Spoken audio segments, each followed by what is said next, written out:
99% of people that say stuff like that are not willing to do what it takes to make their dreams come true. The Marines have a saying, everybody wants to go to heaven, but nobody wants to die.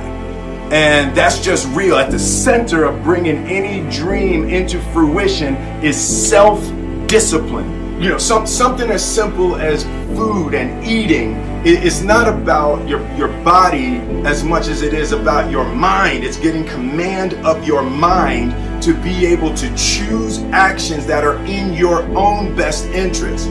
Every day we are choosing that's not in our own best interest, right? So if the world is attacking you and the world wants to fight you and the world's trying to hold you down, so you're gonna kick yourself in the balls? So you're gonna stop yourself from getting what you dream. Self-discipline is the center of all material success. You cannot win the war against the world if you can't win the war against your own mind.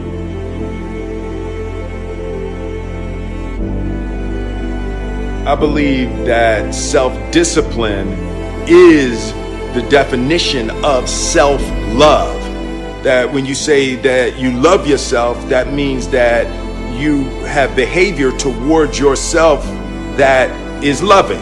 And I think the word discipline has kind of gotten a bad name. We think about it in terms of punishment. I'm not talking about discipline in that way. I'm talking about discipline in the sense that you forego immediate pleasure for the exchange of long-term self-respect. Self-discipline is self-love.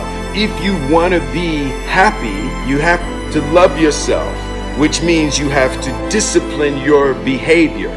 The road to sustained happiness is through disciplining your behavior.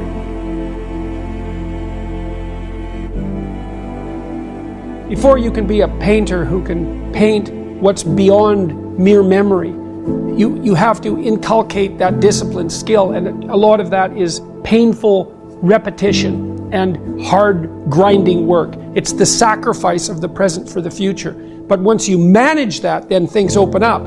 And while you're learning those rules, the probability that you have any creative freedom to speak of or any facility with the rules is very low. You're a rank beginner, and there are places to encourage people to develop the discipline that's necessary to see beyond the discipline. I mean, that's why we have disciplines, right? I mean, the words aren't there by accident.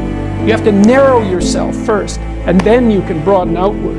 And so that's part of the process of maturation. That's part of the sacrifice of childhood.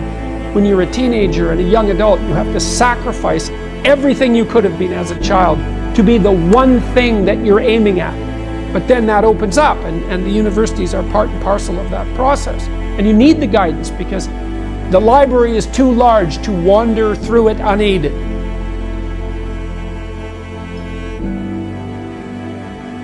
Life's about self-discipline. It is about self-discipline. We tend to do the things that are easy. And that is it builds no mental toughness, it builds no mental hardening, it builds nothing. When you working out is where you can build that the fastest. Because it's a constant, it gives you instant feedback. Yeah, you may not lose the weight you want to real fast, but the discipline it takes, it transfers over to all aspects of your life. This is the foundation of life. How do you cure yourself from a lack of discipline? Well, the answer is simple and it's straightforward. Care more than normal and more than necessary about your results. That's it. Learn to care. Start developing inside of you this adamant feeling, this desire to care more than normal and more than necessary about the results that you want. You see, most people don't cross the finish line with their goals and their dreams, not because they don't have the ability or the resources or the relationships. More often than not, it's because at some point they allow themselves not to care more than normal and more than necessary. Discipline is nothing more than demonstrating your decision on a daily basis. unless you are some exception, being born in the age that you have been born, if you're under 30, yea, even under 40, you probably lack discipline. Because you have never been able to work. You have never had need to work for your food, and your fathers never made you work so hard that your bones cried. Discipline yourself in your speech. Discipline yourself in the company you keep. Discipline yourself in when you go to bed and when you rise up. This is a war. Discipline yourself. This is hard, and it will cost you everything. And by the time you're an old man, you will be broken, but strong in the things of God.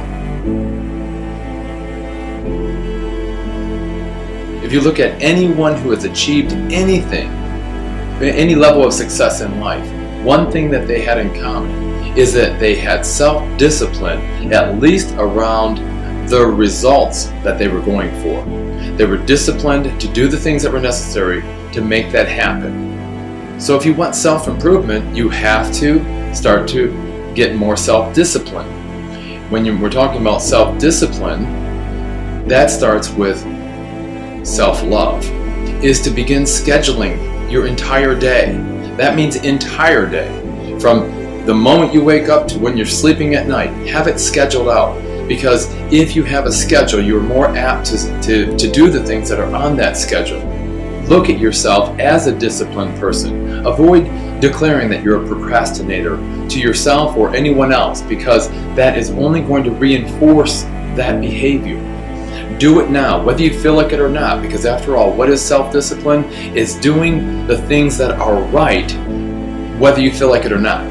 Doing those right things that will produce you the results again, or at least get you closer to those results that you're looking for.